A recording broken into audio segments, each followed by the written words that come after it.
Hello বন্ধুরা, Shrabani from bake and help. আজকে আমার একটা বারবি কেকের অর্ডার ছিল। Light pink and dark pink shade দিয়ে কেকটা বানিয়েছিলাম। ডাউন টায়ারটা করলাম লাইট পিঙ্ক দিয়ে এবং টপ টায়ারটা ডার্ক পিঙ্ক দিয়ে করেছিলাম। এবং বারবির যে ড্রেসটা ছিল, মানে আপার পোর্শনটা, ওটাও আমি ক্রিম দিয়ে ডেকোরেশন করেছিলাম। এবং তারপরে আমি হোয়াইট কালারের পার্ল লাগিয়ে দিয়েছিলাম রোজগুলোর উপরে।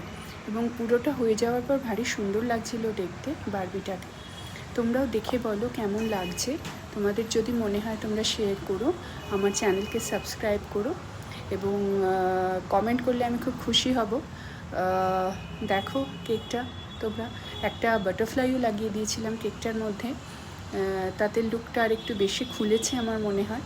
Thank you so much.